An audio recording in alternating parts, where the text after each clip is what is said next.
Bueno, la conferencia que vamos a dar hoy se trata sobre el análisis que hemos hecho en el IMEF de el balance que dejó el balance económico que dejó el presidente Enrique Peña, el sexenio del presidente Enrique Peña Nieto, y cómo se presentan las cuentas, las finanzas públicas, el presupuesto y demás de cara al sexenio de Andrés Manuel López Obrador que acaba de empezar.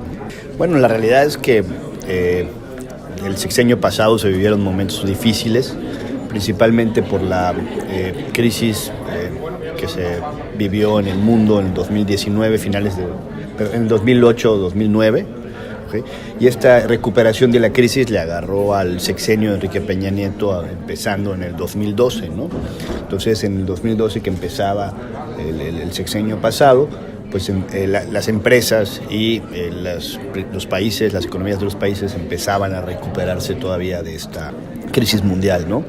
Esto afectó no solamente en la economía mexicana, sino que también tuvo repercusiones en el precio del petróleo, que se vino a la baja, y por ende la producción petrolera en México cayó de 2.1 millones de barriles diarios a 1.3 millones de barriles diarios, ¿no?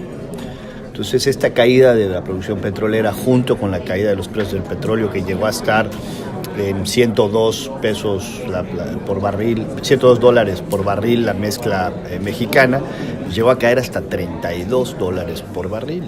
Entonces, esto fue algo que durante el sexenio presionó mucho las finanzas públicas y obligó al presidente Enrique Peña Nieto a sacar una reforma fiscal que en el 2014, que fue altamente exitosa en materia recaudatoria, pero que le siguió cobrando los impuestos a los mismos, no incrementó la base de contribuyentes. Entonces, los retos que quedan para la nueva administración es justamente encontrar un balance entre los ingresos y los egresos, no incrementar la deuda de nuestro país. Estamos en un 45.5% del Producto Interno Bruto es el valor de la deuda, y las calificadoras han señalado que cualquier rango por arriba del 50% del Producto Interno Bruto en deuda podría ser riesgoso para México. Entonces hay muy poco margen para endeudamiento, hay muy poco margen para disminuir impuestos inclusive, y el gran reto es sacar adelante los programas del presidente López Obrador sin endeudar al país y sin incrementar los impuestos. Pues lo que vemos en el presupuesto de egresos es una actitud responsable, fiscalmente responsables, principalmente buscando un balance entre los ingresos y los egresos, manteniendo un superávit primario del 1%, cuando ahorita pues ese superávit, el déficit está en 2.5%, ¿no?